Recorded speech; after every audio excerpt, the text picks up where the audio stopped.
Buonasera, ben trovati all'appuntamento del martedì. Il sindaco risponde, appuntamento che inizia alle 19:30, siamo un po' in ritardo, ovviamente chiediamo scusa, e termina alle 20:30, potete telefonare, potete mandare i messaggi. Questa sera non è potuto esserci il sindaco per un impegno istituzionale, però c'è il vice Andrea Michalizzi, che lo saluto. Buonasera Andrea. Buonasera a tutti. Grazie Buonasera. di essere con noi. Andiamo subito con i numeri: 049 807 7753 per le telefonate, 345 334 1171 per i messaggi. Il sindaco risponde @tv7.com per le email durante la settimana. Elisabetta attende le vostre telefonate, i vostri messaggi. Appena arrivati ovviamente le manderemo in onda per fare tutte le domande dovute ad Andrea Michalizzi. Ho un papiro di domande da farle che lei non ha la più pallida idea, non saranno nemmeno credo le telefonate, i messaggi. Allora, la prima, che è poi carina, è una nuova ordinanza del sindaco che è un divieto di fumo sotto il salone. Da cosa nasce questa giusta iniziativa? Ma nasce, come dire, segue un po' il filo di tutta una serie di iniziative politiche per il rilancio del Salone, che è un luogo dove che i padovani e i nostri turisti amano, dove si fa la spesa, ma è anzitutto un monumento. Le botteghe stesse sono un monumento con i loro prodotti e la loro qualità. E il contesto storico, il fatto che comunque è un ambiente chiuso e le politiche insomma stanno andando verso sempre di più la pulizia, diciamo, anche dei comportamenti, e quindi togliere il fumo. In molte città non si fuma più neanche nei parchi attrezzati, e quindi insomma va in questa direzione di poter vivere il Salone in modo più sano, giusto, in modo più giusto. Senta Michalizzi, non credo che non sia lei di competenza, però gliela faccio ugualmente la domanda.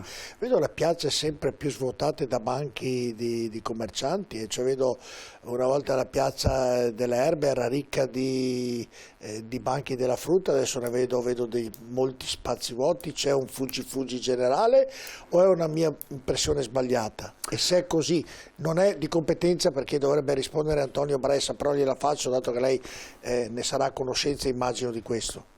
No, non siamo in una situazione di fuggi, almeno però ci sono nel mercato. Soffrono molto i mercati nei quartieri.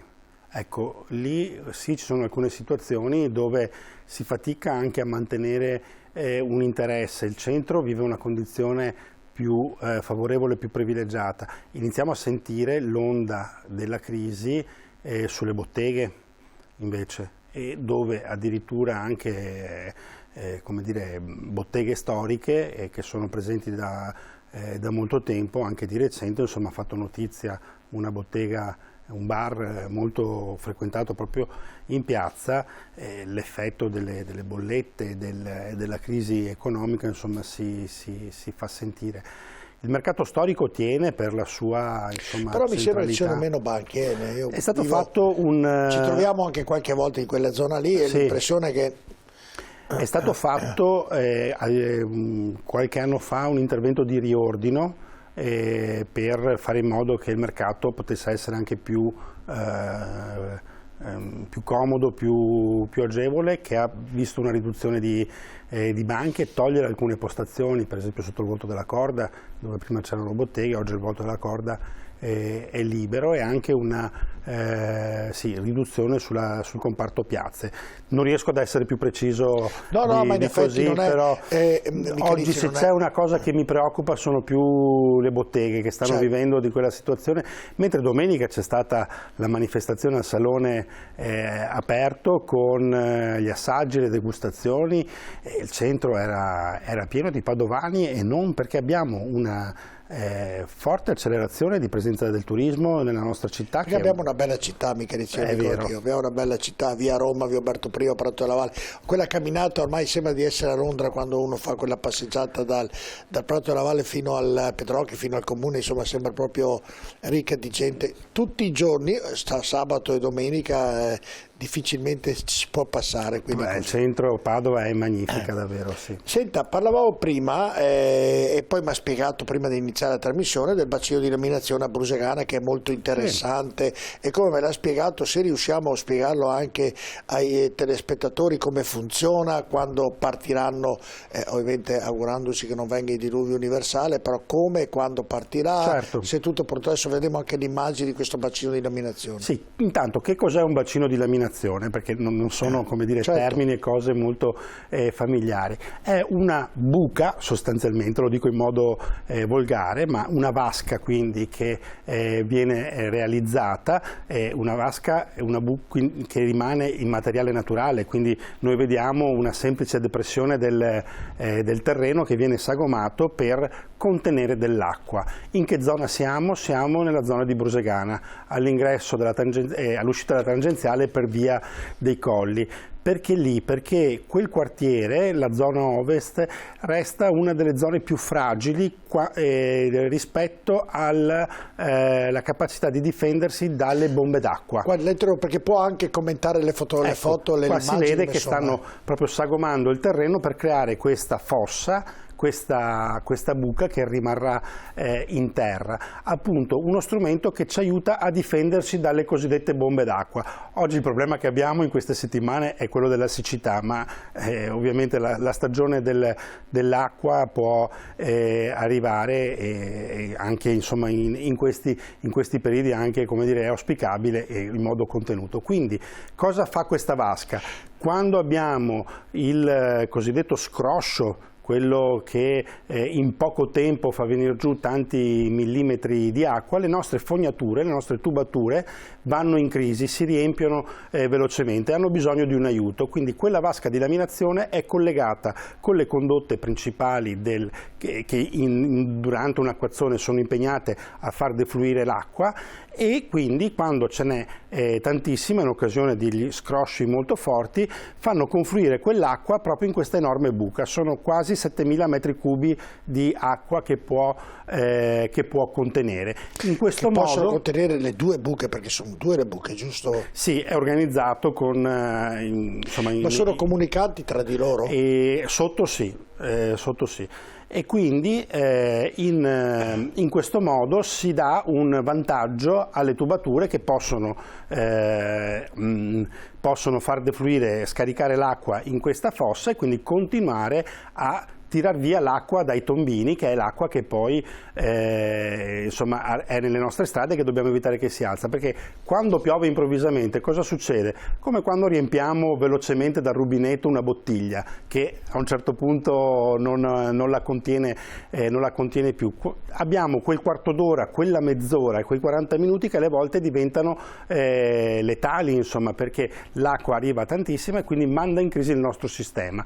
In quel momento entra in azione il bacino di laminazione, quindi lui si riempie dando modo alle tubature di funzionare, poi quando finisce l'evento atmosferico, quando finisce il temporale, l'acquazzone, quando quindi le tubature tornano alleggerite e vuote, piano piano anche il giorno dopo si può risvuotare. Precisamente quella zona lì è sempre una zona, quando vengono le equazioni, allaga tutta Brusegana o quasi. La domanda che le faccio, prima mi ha detto che è un'operazione molto semplice, l'operazione di aprire appunto queste valvole per confluire l'acqua in quelle due vasche, ci vuole un uomo che la faccia, e quell'uomo da dove opera? Cioè, poi gestiremo... perché non ho capito, perché diceva, noi decidiamo, quando vediamo che la situazione è critica, di aprire una porta, definiamola così, no?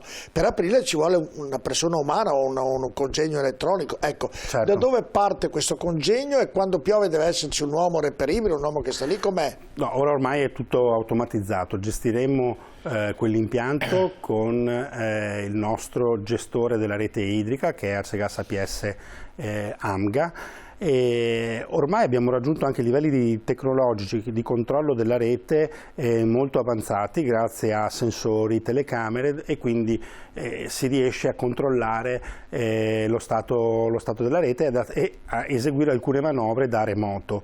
Quindi quando c'è la necessità, ovviamente non è un calcolo che si fa ad occhio, ma ci sono tutte soglie misurabili, tutti i parametri, esatto, misurabili in modo informatico e telematico, quella vasca entra in funzione. Ecco, lasciamo pure le vasche, chiedo alla regia. La domanda, ce ne vorrebbero delle altre ovviamente in varie zone di Padova, se sì, dove principalmente, e soprattutto se c'è la possibilità e lo spazio per poterle fare?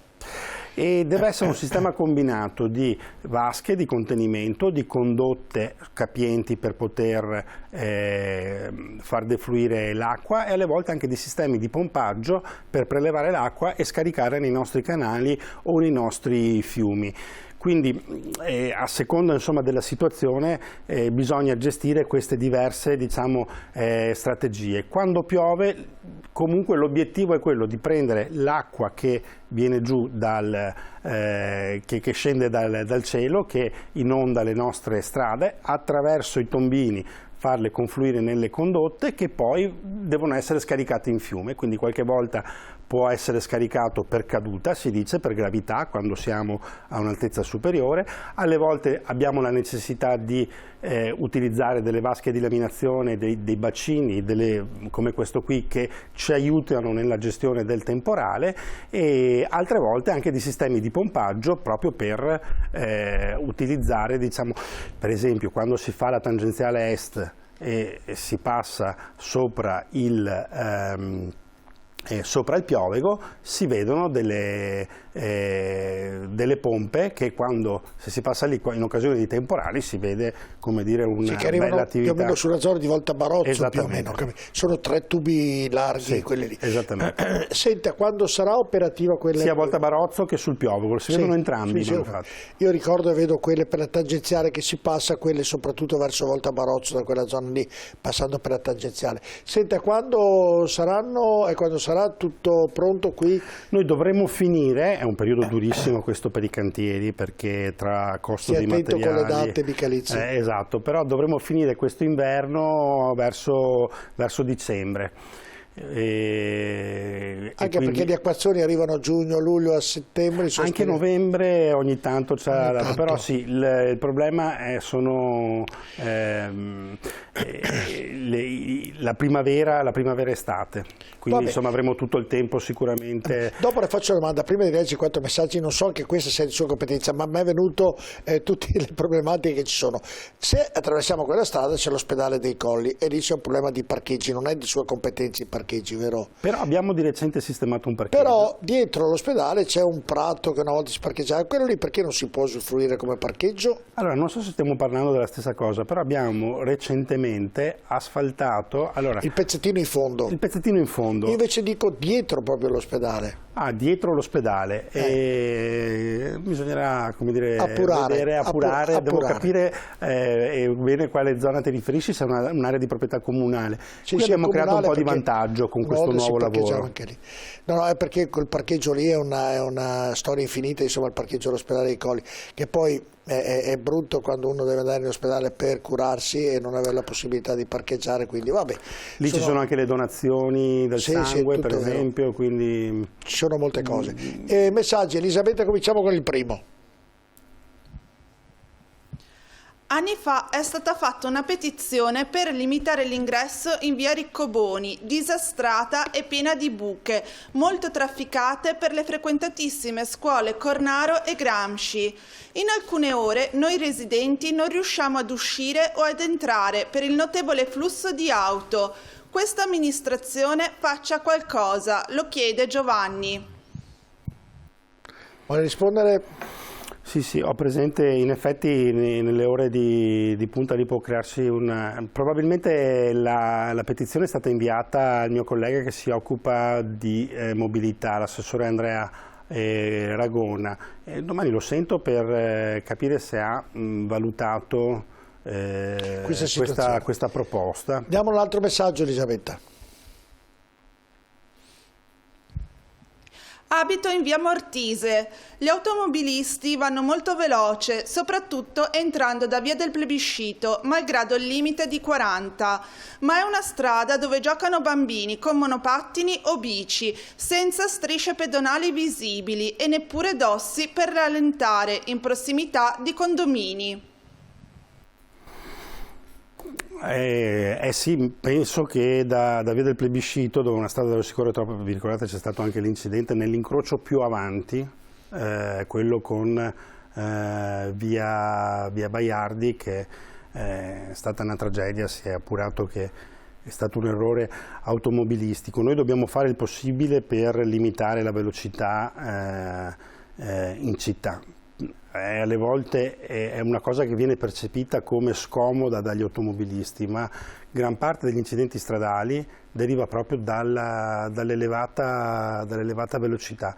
Via Mortise in effetti è una strada che è molto larga e non è trafficata, quindi è sicuramente una situazione in cui l'automobilista imprudente può come dire, anche premere troppo l'acceleratore. Me la segno questa cosa, è una delle tante situazioni da sistemare. C'è il marciapiede da un lato, quindi come dire, un riparo per il pedone c'è sempre. È meglio se i bambini non giocano in strada, però perché comunque la strada insomma è dedicata alla circolazione, alla viabilità, insomma, quindi sarebbe meglio che non giocassero. Che non giocassero, anzi sarebbe... Altro messaggio, Elisabetta. Perché non viene debitamente ripulita la zona erbosa sulla destra da Porta Savonarola alle Riviere? C'è di tutto. Ma io non credo che ci siano zone che come dire, vengono lasciate, soprattutto insomma, in via Savonarola. Probabilmente bisognerà anche verificare se ci sono attività che fanno sì che la zona è più sporca. Però se recupero come dire, l'informazione in modo circostanziato, cioè capire bene quale lato, magari in corrispondenza di qualche numero civico, magari se il telespettatore può specificarlo meglio via mail, oppure ho guardato io distrattamente, era segnato bene, comunque domani faccio verificare dalla PS che ci fa la polizia, devo dire che sono anche... Fa verificare tutto davvero domani, perché tanta roba domani da far io me lo sto segnando. Andiamo insomma, con il quarto di questa serie. Devo parlare con Andrea Aragona. Fare via Mortise. Ma perché molti cittadini si incavolano con le bici e non con le auto parcheggiate ovunque? Io propongo un applauso a questo telespettatore. Lo dicevo prima, noi ci stiamo sforzando a fare in modo che la strada sia organizzata con il più possibile delle protezioni, soprattutto per i più deboli. E dopodiché non è che arriviamo dappertutto, anzi... Ma lei lo sa, mica Ricci, sono più le strade da fare che quelle... Succede, non è tanto più debole, ha ragione come concetto, perché ovviamente un pedone è più debole della bicicletta, la bicicletta è più debole del monopattino della moto, la moto è più debole della macchina, è tutto un gioco che è giusto che venga rispettato, però ci sono molti però, ci sono le biciclette e i monopattini che non rispettano quello che dovrebbero rispettare, vedo, lo dico sempre sindaco, i monopattini che sono saliti in due, monopattini truccati che vanno via 80 all'ora, biciclette e monopattini che vanno via col telefonino in mano e in centro vanno via zig-zag. Ho capito che sono i soggetti più deboli ed è giusto tutelarli e lei ha ragione, però se qualche vigile, qualche multina la dessero anche a loro non sarebbe del tutto male, rispettando le regole che sono i più deboli della strada. Poi la seconda, quando lei è un pedone e cammina si sente superiore alla bicicletta, quando è nella bicicletta si sente superiore alla moto, quando è nella moto si sente superiore alla macchina, ma quando in macchina si arrabbia con quello che è lei, sempre lei stesso, ha capito? Quindi siamo un po' noi anche egoisti sotto un certo punto di vista. A seconda se siamo pedoni o automobilisti. Questo è un difetto di noi italiani. È tipico negli attraversamenti pedonali, no? Certo. Che uno passa oppure si arrabbia se non lo fa passare. Guardi, poi parlerò del gattamelata. Io passo sempre davanti quella rotonda lì dove ci sono i lavori che poi ne andremo a parlare prima della pubblicità, e le garantisco che quando arrivi piano, sbuca una bici o il monopattino, attraversa su una velocità inaudita e tu devi stare attento perché sei giustamente il più forte, però delle volte è davvero anche difficile. Comunque è anche vero che se tutti rispettassero le regole del codice della strada o di una normale civile, come dire, anche convivenza e prudenza in strada, avremo bisogno di